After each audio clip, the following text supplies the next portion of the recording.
तेरा मेरा रिश्ता अजीब है खुदा, तेरा मेरा रिश्ता अजीब है खुदा। तू मेरे सबसे करीब है खुदा, तेरा मेरा रिश्ता अजीब है खुदा। दानियल नबी की किताब चैप्टर 2 बाब 2 31वीं से 33वीं आयत मुकद्दसा था। आए बादशाह, तूने एक बड़ी मूरत देखी, बड़ी मूरत जिसकी रौनक बेनहायत थी, तेरे सामने खड़ी हुई और उसकी सूरत हैबतनाक थी।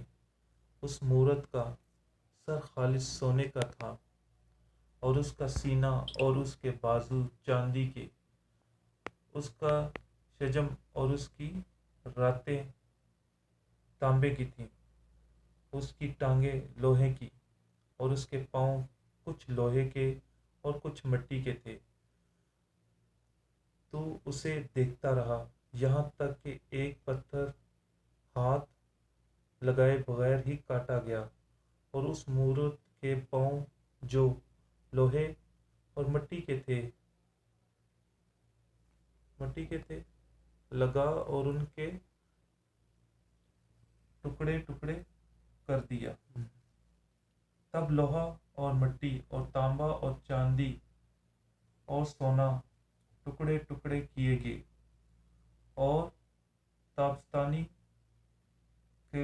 खलियान के भूसे की मानित हुए और हवा उनको उड़ा ले गई, यहाँ तक कि उनका पता ना मिला। और वो पत्थर जिसने उस मूरत को तोड़ा एक बड़ा पहाड़ बन गया और तमाम जमीन में फैल गया। कलाम मुकद्दस के पढ़े और सुने जाने पर खुदा का शुक्र हो। खुदा का अजीज़ो, आज का जो कलाम पढ़ा गया दानियल की किताब से पढ़ा गया। तो पहले तो अजीज़ों, मैं दानियल की किताब के बारे में थोड़ा सा बता देना चाहता हूँ कि दानियल की किताब दरअसल है क्या, और ये दानियल की जो किताब है क्यों इस कदर फेमस है हमारी मसीहत में। तो मैं ये सब बातें और दानियल की किताब का भी मैं तारफ़ करवा देना चाहता हूँ। मुकाशफा है वो दानियल की किताब है, ठीक है जी। तो इसमें जितने भी वाक़यात लिखे हुए हैं, जितने भी ये गैर कौमें जो मुस्लिम या दूसरी कौमें, वो कहते हैं कि ये किताब उस वक़्त लिखी गई जब ये सारे वाक़यात हो चुके थे। यानी कि इस किताब में जितनी भी पेशन गोइयाँ हैं दानियल की किताब में, वो बिल्कुल 100% पूरी हुई। इस वजह से हमारे जो दोस्त हैं, मैं तो इनको दोस्त ही कहूँगा, भाई हैं मुस्लिम, वो कहते हैं कि ये किताब इन सारे वाक़यात होने के बाद लिखी गई। इस वजह से इसमें जो पेशन गोइयाँ हैं वो एक्यूरेट हैं। तो अजीज़ों, दानियल की किताब को हम मानते हैं, यानी कि मसीहत के लोग मानते हैं कि ये मुकाशफा की किताब है। पुराने अहदनामे की अगर मुकाशफा की किताब कोई है तो वो दानियल की किताब है, क्योंकि इसमें दानियल की किताब में आने वाले दिनों के बारे में बताया गया है। और इसके बारे में और भी कुछ मैं बता देना चाहता हूँ कि इसके मशहूर जो वाक़यात हैं, जैसे कि दानियल का 21 दिन का रोज़ा, ठीक है जी, वो भी इसी किताब में दर्ज है। इसी तरह दानियल शेरों की मांद में गार में, ठीक है, बचपन में हम लोग ये सुना करते थे ये कहानी, ठीक है जी, कि दानियल और शेर या दानियल शेरों की गार में, ठीक है। इसी तरह ख्वाबों की ताबीर, दानियल जो थे वो ख्वाबों की ताबीर करते थे, ठीक है जी। इसी तरह दीवार पर एक हाथ आता है और लिखाई करता है। तो ये सारा कुछ जो है वो दानियल की किताब में ही हमें मिलता है। तो अजीज़ों, मैं दानियल की किताब के बारे में थोड़ा और कुछ बता देना चाहता हूँ कि दानियल की जो किताब है इसके टोटल 12 अबवाब हैं, 12 चैप्टर हैं इसके, ठीक है जी। जो पहले 6 चैप्टर हैं वो हिस्ट्री से ताल्लुक़ रखते हैं, तारीख़ से, तो जो अगले 6 चैप्टर हैं वो नबूवत को जाहिर करते हैं, नबूवत से उनका ताल्लुक़ है। इसी तरह जो पहले 6 चैप्टर हैं उनमें से जो पहला चैप्टर है वो इब्रानी ज़बान में लिखा गया और अगले 5 चैप्टर अरामी ज़बान में लिखे। इब्रानी ज़बान और अरामी ज़बान ये उस वक़्त की 2 फेमस या मशहूर ज़ुबानें थीं, इसलिए इसमें तहरीर किए गए। इसी तरह जब हम इसके दूसरे हिस्से को देखते हैं तो यानी कि 7वां बाब जो है इसका वो अरामी ज़बान में लिखा गया और अगले जो 5 बाब थे वो इब्रानी में लिखे गए। तो ये अजीज़ों चीज़ थी कि दानियल की किताब के बारे में, यानी कि इसका मैं तारफ़ करवा रहा था कि ये किताब किस हद तक इम्पोर्टेंट है मसीहत में और मसीही ईमान में, क्योंकि दानियल की किताब को पुराने अहदनामे का मुकाशफा कहा जाता है। जो कलाम पढ़ा गया है 31वीं आयत में वो बादशाह का ख्वाब था। सारा पढ़ देता हूँ। ए बादशाह, तूने एक बड़ी मूरत देखी है, वो बड़ी मूरत जिसकी रौनक बेनहायत थी तेरे सामने खड़ी हुई और उसकी सूरत हैबतनाक थी। उस मूरत का सर हालत सोने का था, उसका सीना और उसके बाजू चांदी के, उसका शिकम कहते हैं पेट को, उसका शिकम और उसकी रानें तांबे की थी। रानें कहते हैं थाई को, पट जिसको हम पंजाबी में कहते हैं, तांबे की थी। उसकी टांगें लोहे की और उसके पाँव कुछ लोहे के और कुछ मट्टी के थे। ठीक है जी। तो बादशाह जो ख्वाब देखता है उसमें एक मूरत देखता है और उस मूरत का सर जो है वो खालस सोने का है। अजीज़ों, आज मैं ये चीज़ आपको बता देना चाहता हूँ कि आज का जो कलाम है वो आने वाली बादशाहतों के बारे में था, यानी उस दौर के बाद से, यानी कि बाबल का जो दौर था, यानी कि उस वक़्त नबूकतनज़र बादशाह जो था वो दुनिया के एक हिस्से पर हुकूमत कर रहा था, यानी कि एक ज़बरदस्त किस्म का सूरमा और एक बादशाह था। तो नबूकतनज़र बादशाह ये ख्वाब देखता है और दानियल नबी क्या करते हैं कि उनको ये ख्वाब बताते हैं। इससे पहले क्या होता है वो मैं थोड़ा सा आपको इसके सियाक़ व सबाक़ बता देता हूँ जल्दी से, कि बादशाह जब ये ख्वाब देखता है तो बादशाह अपना ख्वाब जो है वो रिवेल नहीं करता, यानी किसी को भी बताता नहीं है। बादशाह जितने भी नजूमी फालगिर होते हैं शाही, उन सब को बुलाता है और उनको कहता है कि आप मेरा ख्वाब खुद बताओ और उसकी ताबीर भी बताओ। यानी कि बादशाह कहता है मैं ख्वाब नहीं बताऊंगा, अगर मैंने ख्वाब बता दिया आप गलत उसकी ताबीर कर दो तो नहीं, आप खुद ही मुझे ख्वाब दिखाओ कि मैंने ख्वाब में क्या देखा बताओ और उसकी ताबीर करो, तो फिर मैं मानूंगा कि इसकी ताबीर सच्ची है। तो अजीज़ों, मैं ये कहना चाहता हूँ इस किताब में मरकूम है कि कोई भी फालगीर, नजूमी या जादूगर बादशाह का ख्वाब नहीं बता सकता। तो बादशाह ने उससे पहले एक ऐलान भी किया होता है, एक ऑर्डर दिया होता है कि अगर कोई भी फालगिर, नजूमी या जादूगर मेरे ख्वाब की ताबीर ना बता सका तो उनको कत्ल कर दिया जाएगा। तो जितने भी नजूमी, फालगिर और ये सारे लोग होते हैं ये बादशाह के डर से भागते हैं और छुपते फिरते हैं। ये खबर दानियल के कानों तक भी पहुंचती है कि बादशाह ने एक ख्वाब देखा है। तो दानियल क्या करता है, बादशाह की हुजूरी में हाजिर होता है और बादशाह से कहता है कि ए बादशाह, अगर आप कहें तो मैं इस ख्वाब की ताबीर बताऊंगा। बादशाह कहता है ठीक है। दानियल क्या करते हैं कि उनसे कुछ मोहलत मांगते हैं, कहते हैं कि मुझे मोहलत दे दीजिए, मैं बाद में इसकी ताबीर बताऊंगा। बादशाह राज़ी हो जाता है। दानियल क्या करता है, अपने दोस्तों को इकट्ठा करता है। अजीज़ों, इकट्ठे हो के दुआ करना क्यों इतना ज़रूरी है? आज हमने गीत भी पढ़ा है, जहाँ 2 या 3 इकट्ठे हों तो खुदा उनसे खुश होता है। तो 2 या 3 जहाँ भी जमा होते हैं खुदा उनमें मौजूद होता है। तो दानियल ने भी अजीज़ों यही किया, सिदरक, मिशक और अबदनगो को इकट्ठा किया। असल में अजीज़ों, मैं बता देना चाहता हूँ कि ये जो सदरक, मीसक और अबदनजू हैं, ये इनके असल नाम नहीं थे। ये उनके जो ख्वाजा सराओं के जो सरदार थे, उन्होंने इनके नाम रखे थे। जब यरूशलेम से इन सब लोगों को कैद करके बनी इसराइल को वो नबूकतनज़र बादशाह लेके आता है, तो बीच में सदरक, मीसक, अबदनजू और दानियेल भी होते हैं। सदरक, मीसक, अबदनजू और दानियेल ये चारों शहजादे थे। ठीक है जी, ये शाही ख़ानदान से ताल्लुक़ रखते थे। और सदरक, मीसक और अबदनजू इनके असली नाम नहीं थे। असली नाम इनके मौजूद हैं। दानियल की किताब पहले चैप्टर की 6ठी आयत में इनके नाम लिखे हुए हैं। 6ठी और 7वीं आयत में पढ़ता हूँ, इनमें इनके नाम लिखे हुए हैं। और उनमें बनी यहूदा में से दानियल और हननिया और मिसाएल और अजरिया थे। यानी कि इन तीनों के नाम ये थे। क्या क्या नाम थे? दानियल, हननिया और मिसाएल और अजरिया, ये इनके नाम थे। और ये नाम किसने रखे थे? आगे 7वीं आयत में लिखा है, और ख्वाजा सराओं के सरदार ने उनके नाम रखे थे। उसने दानियल को बेल्तशस्सर और हननिया को सदरक और मिसाइल को मिसक और अदरिया को अबदनजू कहा।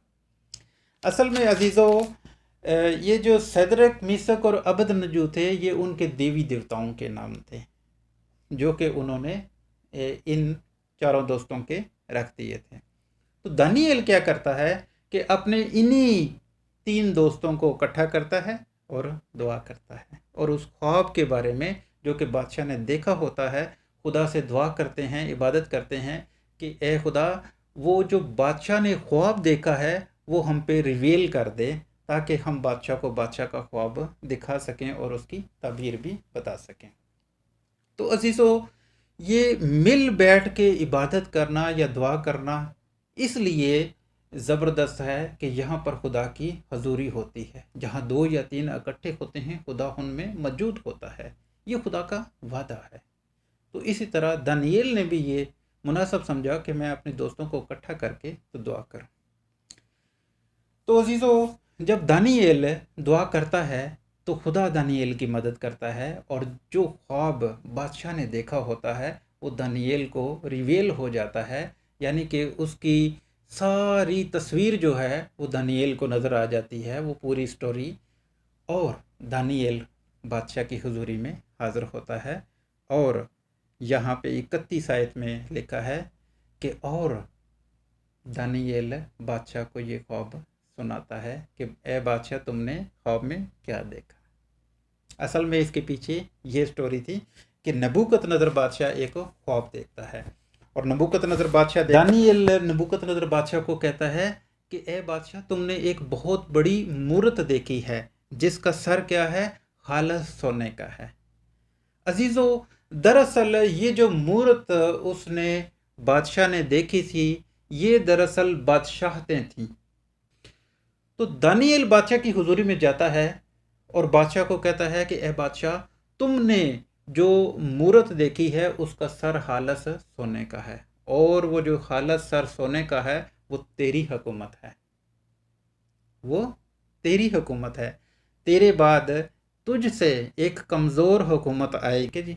चांदी के बाजू और छाती का मकसद फ़ारसी हुकूमत थी, यानी कि पर्शियन, ईरानी जिसको कहते हैं हम लोग जदीद लैंग्वेज में। तो फ़ारसी लोगों की हुकूमत थी। और फ़ारसियों के बाद ये आगे खुदा दानियल जो है वो बादशाह को बताता है कि उसके बाद एक और हुकूमत आएगी, यानी उसकी जो पेट यानी कि शिकम और जो उसके थाई हैं, ठीक है जी, वो तांबे के होंगे। तो इसका मतलब उसके बाद में आने वाली हुकूमत है, यानी कि यूनानी हुकूमत है, ठीक है जी। और उसके बाद एक और हुकूमत आएगी, यानी लोहे की टांगे। इसके बाद वो उससे ज़रा कमज़ोर होगी, ठीक है जी। और उसके बाद एक और हुकूमत आएगी जो मिली जुली होगी। तो अजीज़ों, जब हम तारीख़ को मुताला करते हैं तो बिल्कुल ये जो दानियल ने जो ख्वाब देखा था बिल्कुल एक्यूरेट साबित हुआ। वो इसलिए कि दानियल बादशाह को कहता है कि सोने का सर तेरी हुकूमत, यानी बेबीलोन की हुकूमत, बाबल की हुकूमत जो है वो सोने का सर है। ए नबूकतनज़र बादशाह, सोने का सर तू है, तेरी हुकूमत है, जो कि इस वक्त की मजबूत तरीन हुकूमत है, तेरे बाद एक और हुकूमत आएगी। तो अजीज़ो, जब हम तारीख़ का मुताला करते हैं तो नबूकत नज़र बादशाह जो था, जब इसकी शादी नहीं हुई थी तो इसने मीडिया के एमेटियस से शादी की थी, जो उस वक़्त के पावरफुल लोग थे। ठीक है, एमेटियस जो थी वो उनकी बेटी थी। ठीक है, उस घराने की थी जिससे इसने शादी की, जिस वजह से नबूकत नज़र बादशाह को और ज़्यादा क़ुव्वत मिली, और ज़्यादा इसकी फ़ौज जो है वो बढ़ी, और ये और ज़्यादा ताकतवर बादशाह हो गया, और इसने मुख्तलिफ़ मुल्कों के ऊपर कब्ज़े कर लिए, हमले किए और उनको अपनी हुकूमत में शामिल कर लिया। तो अजीज़ों, नबूकत नज़र बादशाह जो था, इसकी बादशाहत बेबलोन के ऊपर थी, और बेबलोन के सराउंडिंग में जितने भी इलाके हैं वो इसकी हुकूमत में आते थे। तो नबूकत नज़र बादशाह ने जो अपना किला बनाया हुआ था, उसके बारे में भी कहा जाता है कि वो किला बड़ा मजबूत बनाया हुआ था। उसके चौगिर्द जो फसील थी, यानी कि किले को प्रोटेक्ट करने वाली जो दीवार थी, वो इतनी चौड़ी थी कि उसके ऊपर रथ भी चलाए जा सकते थे। और नबूकत नज़र बादशाह ने जो कंस्ट्रक्शन की थी, उस हवाले से भी कहा जाता है, यानी कि दुनिया के अजूबों में उसका शुमार होता है।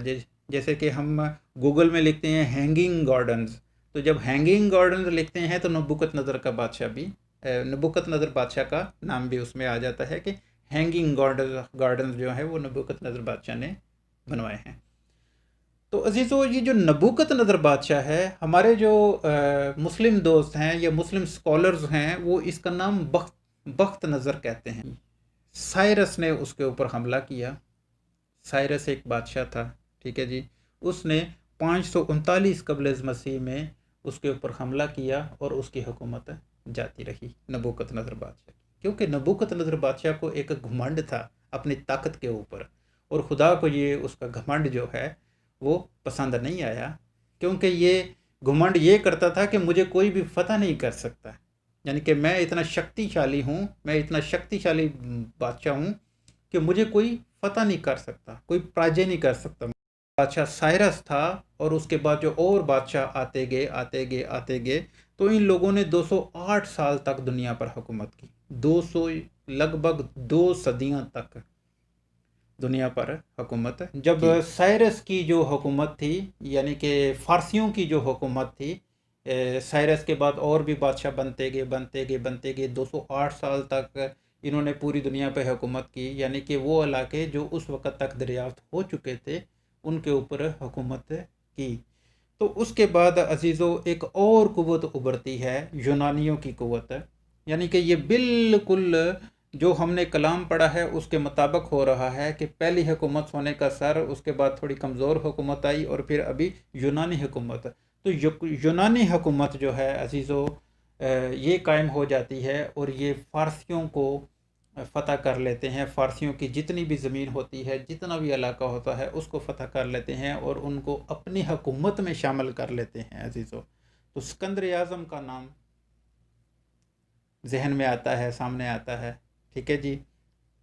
तो सिकंदर आज़म ने 331 कबल मसीह में इसको फ़तह किया था, ठीक है जी, यानी कि फ़ारसियों की हुकूमत को। और उसके बाद सिकंदर आज़म के पाँव जो थे वो फैलते गए, यहाँ तक कि ये हिंदुस्तान में भी सिकंदर आज़म आया, और इसके बाद सिकंदर आज़म के बाद और भी बादशाह बनते गए। तो अजीज़ों, 163 साल तक, अगले 163 साल तक यूनानी हुकूमत जो थी वो उस इलाके पर रही, यानी कि जो ख्वाब नबूकत नज़र बादशाह ने देखा था बिल्कुल उसके मुताबिक हो रहा है। सोने का सर नबूकत नज़र बादशाह की हुकूमत, ठीक है जी, चांदी की छाती और बाजू, उसका मतलब फ़ारसी हुकूमत, ठीक है जी। और उसके बाद रान और शिकम जो था वो तांबे की हुकूमत, यानी कि तांबे का, इसका मतलब यूनानी हुकूमत थी। इसके बाद अजीज़ों एक और हुकूमत आती है दुनिया में, वो थी, आगे हम देखते हैं उस मूर्ति हो कि कलाम में लिखा है कि उसकी टांगें लोहे की थी, तो अजीज़ों, लोहे की टांगों का मतलब ये है रोमन अम्पायर। ठीक है जी, ये बड़ी मशहूर है रोमन अम्पायर, यानी रूमी हुकूमत। तो अजीज़ों, जब हम रूमी हुकूमत को देखते हैं तो ये वो दौर आ जाता है जो कि खुदावंद यीशु मसीह का दौर है। अजीज़ों, हम देखते हैं, बाइबल मुक़द्दस का भी मुताला करते हैं और हिस्ट्री को भी देखते हैं कि रूमी हुकूमत में मसीहों के ऊपर बहुत ज़्यादा जुल्म हुआ था। ठीक है जी, और खुदावंद यीशु मसीह को भी सलीब इन्हीं के वसीला से दी गई थी। गो के उनके पीछे हाथ जो था वो रबियों का था। ठीक है जी, यहूदी रबियों का था कि इनको सलीब दी जाए, और ज़बरदस्ती पैंतुस पिलातुस को ये उकसाया गया कि वो इसके खाते में सलीब लिखे और इनको सलीब दी जाए। तो ये सारी रूमी हुकूमत थी अजीज़ों। तो रूमी हुकूमत जो थी वो 168 कबल मसीह में कायम हुई थी, यानी खुदावंद यीशु मसीह से 168 साल पहले इनकी हुकूमत कायम हुई थी। और अजीज़ों, जब हम तारीख़ का मुताला करते हैं तो 308 साल तक रूमी हुकूमत कायम रही, यानी अगली 3 सदियाँ रूमी हुकूमत कायम रही। लेकिन जब हम तारीख़ का मुताला करते हैं तो जिस तरह लोहा जो है वो तांबे से थोड़ी कम कीमत का होता है, इसी तरह हम जब रोमन अम्पायर का मुताला करते हैं तो ये हुकूमत इनकी बहुत कमज़ोर हुकूमत थी। और इनकी कमज़ोरी का कारण क्या था? इनकी कमज़ोरी का कारण बहुत सारी मुश्किलात थी, जिनको हम डिटेल से अगर डिस्कस करने लगेंगे तो बहुत ज़्यादा टाइम लग जाएगा। तो उनमें से चीदा बातें जो हम डिस्कस करते हैं कि ये हुकूमत कमज़ोर क्यों थी। अजीज़ों, ये इसलिए थी कि जो जंगली कबाइल थे उनके हमले जो थे वो राजधानी के ऊपर बार बार होते थे, इस वजह से ये कमज़ोर पड़ती जा रही थी।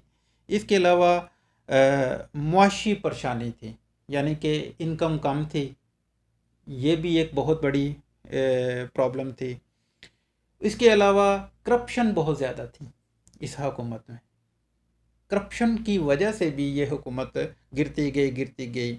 इसके अलावा बदउनवानी, करप्शन, ठीक है, ये वही चीज़ आ जाती है। ठीक है, और इसके अलावा रूमी लश्कर जो थे वो भी कमज़ोर हो रहे थे। वो इस वजह से कि जो ट्राइब्स थे, यानी कि कबीले थे बहुत सारे साइडों के, वो जहाँ भी इनके ट्रूप्स जाते थे उनके ऊपर हमला कर देते थे और उनकी चीज़ें छीन लेते थे। इस वजह से भी हुकूमत, जो रूमी हुकूमत थी, ये कमज़ोर होती गई और एक दिन ये ख़त्म हो गई। तो अजीज़ों, रूमी हुकूमत जो थी वो 308 साल तक कायम रही, और खुदावंद यीशु मसीह का भी वही दौर था कि रूमी हुकूमत में खुदावंद यीशु मसीह आए और ये सारा वाक़या। तो अजीज़ों, आगे हम देखते हैं उस मूर्ति को कि दानियल नबी जो बता रहे हैं बादशाह को कि ए बादशाह, सोने का सर तो तेरी हुकूमत थी, लेकिन जो आखिरी हुकूमत यानी कि टांगे जो थी वो तो लोहे की थी, लेकिन टांगों के नीचे जो पाँव थे वो कुछ मिट्टी के और कुछ लोहे के थे। अजीज़ों, जो पाँव थे कुछ मिट्टी के और लोहे के, इसका मतलब मिली जुली हुकूमत है, मिली जुली हुकूमत। हम देखते हैं कि मिट्टी जो है वो लोहे के साथ इसका जॉइंट कभी भी नहीं बन सकता, क्योंकि लोहे का लोहे के साथ जॉइंट बन जाता है, मिट्टी का लोहे के साथ जॉइंट कभी भी नहीं बनता, ये हमेशा कमज़ोर ही होता है।